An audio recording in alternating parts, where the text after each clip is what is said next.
Muy buenos días a todos los que nos acompañan en esta presentación. En esta ocasión estaremos hablando un poquito sobre esos procesos de mestizaje, aculturación y colonización. Los mismos serán presentados por Luis Heredia, su servidor, Mercedes Montero y Arly Carvajal. Entonces vamos a comenzar, antes de hablar un poquito, ¿no? A contextualizar un poco sobre lo que es el mestizaje, y es que se entiende por mestizaje como a esos productos biológicos de mezcla derivados de la unión de dos progenitores racialmente distintos a partir del intercambio sexual ocurrido entre indios, europeos y africanos. Entonces, siguiendo con lo mencionado anteriormente, los primeros mestizos que se dieron en América Latina fueron los resultantes de las relaciones que hubo entre los españoles y las indias. Entonces, los hombres que iban entrando al Nuevo Mundo estaban solos y también había pocas mujeres o no había ninguna con ellos de su mismo origen. Entonces, esta fue una de las primeras razones por, la, por las cuales el mestizaje tuvo lugar. Entonces, los españoles entraron en esas Antillas, fueron muy bien recibidos por los indígenas y también accedieron a estas sexualmente con mucha facilidad. Al parecer, como se expresa en el libro, fue una atracción mutua. Entonces, debido a esto ocurrió un rechazo por parte de los indios, pero cuando esto ya había ocurrido, gran parte de las indígenas tenían ya mestizos españoles y hasta de algún africano en sus extraños. Entonces, también hubo uniones de carácter político entre indias y españoles, que estas incluían a capitanes y a hombres de tropa de diferentes grados de importancia. Entonces, el Inca Garcilaso de la Vega sería como ese ejemplo de mestizo más insigne que hubo entre una princesa india y un capitán español. También Cortés rescató a una india que la tenían por esclava, y mientras la hacía su intérprete, también la hizo su amante y madre de su hijo. Entonces, como ya había mencionado anteriormente, gran parte de los españoles estaban casados y estos no tenían como la oportunidad de reunirse con sus esposas hasta que no regresaran a su tierra, hasta que no habían salido, terminado, perdón, de hacer lo que habían salido a hacer. También había españoles que no estaban casados, pero que sí esperaban hacerlo en su regreso a su ciudad natal. Entonces, era muy común satisfacer sus necesidades sexuales con las mujeres indígenas. Entonces, estas situaciones que se pueden adjuntar también a la de los mulatos y los zambos. Entonces, los mulatos, como pueden ver en la imagen, eran como esos productos de los españoles con las africanas. Y los zambos eran como esos productos de los negros africanos con las indias. Ahora vamos a pasar un poquito, ¿no? A los procesos de aculturación, y es que aculturación se refiere a ese proceso por el cual una persona o un grupo de ellas adquieren, ¿no?, como una nueva cultura. También en ese proceso de aculturación se observan importantes cambios de los valores, de los comportamientos y también de los hábitos y de los modos de vivir de los que viven en esa comunidad. Entonces, las transferencias españolas y portuguesas a los pueblos americanos y también, como había mencionado, las formas de vivir fueron condicionadas por las incidencias de la competición entre sí y con las diferentes fuerzas políticas europeas actuando como alternativamente como amigos o enemigos. Entonces, además, no debe olvidarse que un factor importante de este proceso de transferencia de los españoles, perdón, a los indígenas es la escasez de hombres, ya que, como pueden ver, en la enormidad del espacio americano y en la pluralidad étnica y cultural de sus naciones. También, otro factor para la culturación, aunque fue un poco espontáneo, fue la imitación por visualización de las tecnologías. Y también, entre otros, un factor clave fue como ese proceso de trabajo, ya que era la forma como en que podían darse realmente la influencia histórica. Entonces, continuando, vemos como que otra forma en la que se produjo el aprendizaje de las nuevas lenguas que tenían que comunicarse entre ellos, a también agregar que los españoles tenían interés, mucho interés en organizar a los indios en educación, conocimientos lingüísticos, de plantas, animales, también de forma de trabajos y en la vestimenta. Entonces, El instrumento principal de la aculturación, ya para finalizar con esta parte, fueron los misioneros, perdón, y los eclesiásticos con sus políticas educativas y sus controles de todo tipo en el seno de las reducciones. Al actuar estos como intelectuales orgánicos de la época, fieles a la corona, lo hacían en calidad de hombres instruidos en la fe cristiana, pero también imbuidos en un sentido práctico notable. Ahora vamos a continuar con mi compañera Mercedes. Bien, muchas gracias, Heredia. Bueno, vamos entonces a hablar acerca del proceso de formación de la sociedad hispanoamericana. Y es que, bueno, ya sabemos que los españoles en el siglo XVI exploraron gran parte del hemisferio occidental, pero que en realidad sus empeños de conquista, colonización, como quieran decirle, o explotación y desarrollo, se centraron más en México y Perú. ¿Y esto por qué? Lo que sucede es que en esas ciudades era donde había una mayor población indígena y también esa población contaba con sociedades más parecidas a la de ellos. Y además de esto también se encontraba la mayor parte de los metales preciosos que eran conocidos en ese entonces. Y valga mencionar también que, irónicamente, esas regiones que más atraían el interés de los españoles fueron también las más fáciles de conquistar y en las que más pronto lograron instalar un modo de vida seguro. Y quizás uno puede pensar que fue que los indios o los indígenas, esas personas, simplemente dejaron que eso pasara, pero no. Por eso coloqué esa pregunta que sigue a continuación, que quizás es una que puede surgir mucho. Heredia, por favor.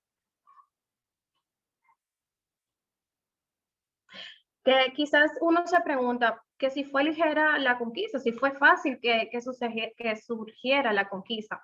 Y lo que pasa es que, miren, los indígenas eran personas que se preocupaban mucho por la agricultura intensiva. O sea, el tema de guerra era un asunto serio para los indígenas, era un asunto serio para ellos. Entonces, incluso no les era posible huir de los invasores, ya que para ellos la destrucción de sus hogares, tierras, siembras y trincado orden interno, pues significaba mucho más que simplemente tener que rendirle, pues quizás tributo a una entidad suprema.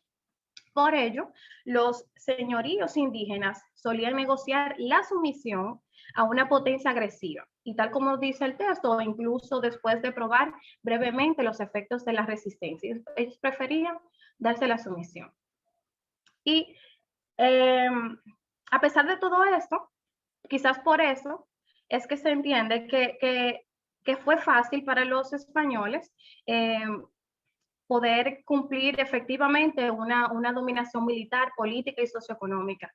Y ya incluso durante los conflictos, e inmediatamente después de ellos, los españoles, los invasores, llegaron en gran número y se superpusieron a las sociedades ya existentes, para obviamente así, de una manera, ir transformando.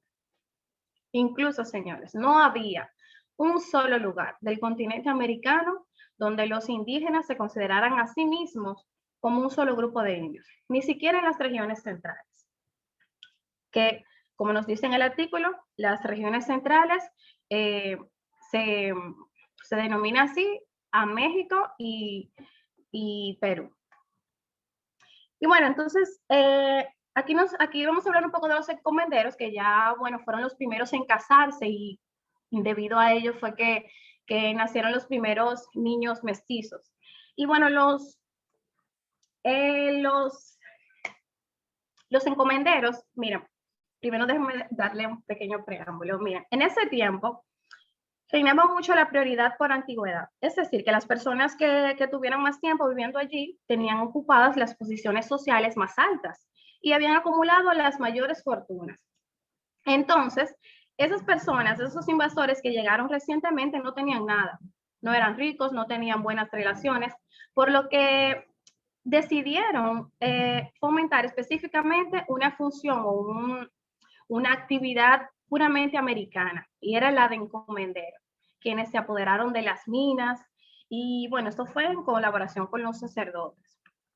Ellos tenían sus mansiones muy juntitas en la plaza mayor de la ciudad, dejando los lugares más distantes, los más lejanos, a los ciudadanos con inferior condición. Dígase a los indios, a los artesanos, los mercaderes y esas cosas. Sus sirvientes eran esclavos africanos y poseían muchos sirvientes también indios, parcialmente aculturados. Y ya ustedes saben a qué se refiere lo de aculturados por la exposición de mi compañero Luis Heredia. Y bueno, miren, los comerciantes artesanos, los mercaderes, solían alquilar las partes bajas de la casa a los encomenderos para abrir su tienda. Todos los sectores de la población dependían o giraban en torno a los encomenderos. Por ello, guardaban el interés de casarse con parientes, con sus parientes, para entrar directamente pues al círculo de los encomenderos, porque ellos eran los que estaban mejor en ese momento.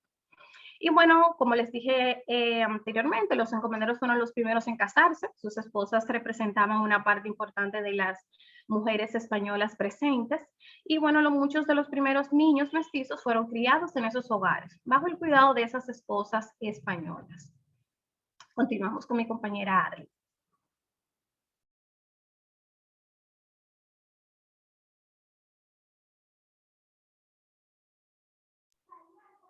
Bien, vamos a hablar un poco entonces del libro de historia de América Latina y empecemos por la herencia política. Durante 3 siglos, América Latina fue Europa y durante esos siglos el mundo cambió. Se transformó Iberoamérica. Cambiaron tecnologías e ideas, mercancías, el modo de circulación, las sociedades y las formas de organización social. También cambió el equilibrio de las potencias europeas, ya que las potencias ibéricas entraron en un progresivo declive. Ahora bien, es necesario que aclaremos ciertas cuestiones, en especial la cuestión de la herencia. Nos referimos en primer lugar al patrimonio espiritual, sin el cual la historia de los periodos siguientes perdería sus coordenadas. Dijo la primera observación clave, que es en esos siglos donde nació en esa parte de América una nueva cultura y compartió rasgos y destinos de la civilización hispánica. Y su elemento unitario y principio era la catolicidad, donde se encontraba su misión política.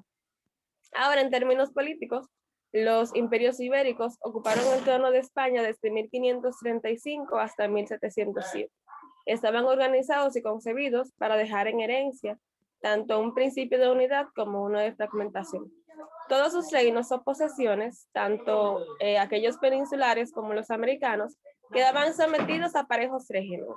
Ante todo, este pacto consistía en una unidad imperial, un imperio universalista, regido por la misión universal de expandir la cristiandad. El imperio español se concibió a sí mismo en perfecta sintonía con el imaginario religioso que lo animaba. Y eso era como un inmenso organismo que en armonía entre sus partes ponía de manifiesto el ordenamiento divino. Pasemos por favor a la sociedad orgánica.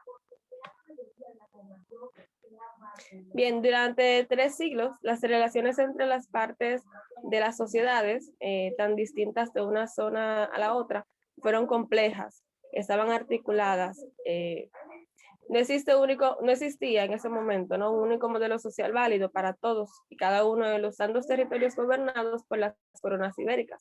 Pero es posible afirmar que el espíritu y los instrumentos sobre los que se asentó la arquitectura de las sociedades ibéricas en América forjaron un orden corporativo.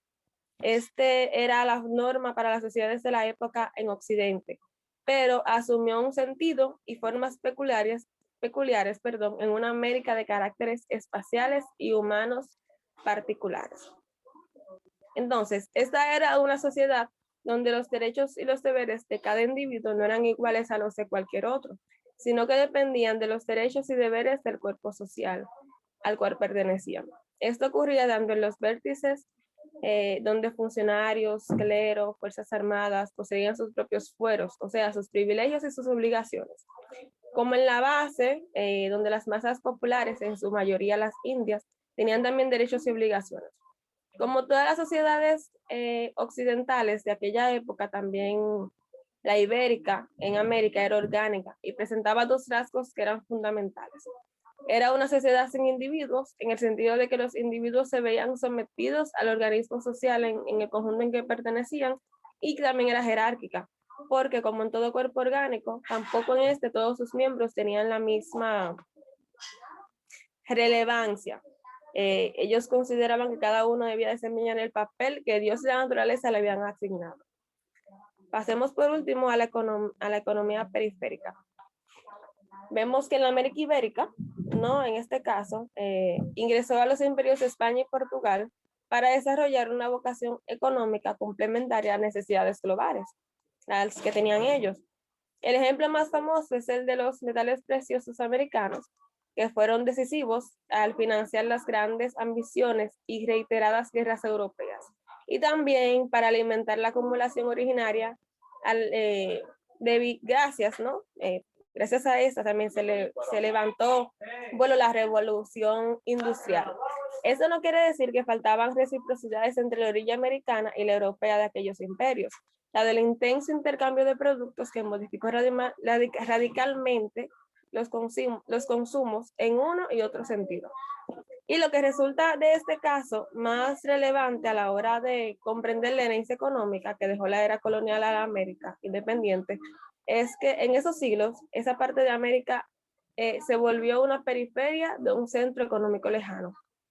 Ese también ejercitó el monopolio comercial con los territorios americanos y buscaba conservarlo, ya que entendieron que en una política nada original para una época dominada por doctrinas mercantilistas, que el monopolio económico sobre las mismas posesiones era un decisivo instrumento de poderío y de viaje, y también debía resguardarse a toda costa de la competencia de las otras naciones. Esta concepción deja impresos caracteres perdurables y peculiares en la economía latinoamericana. Entonces, esa condición de periferia entre esas naciones figura entre las principales herencias económicas de la era colonial.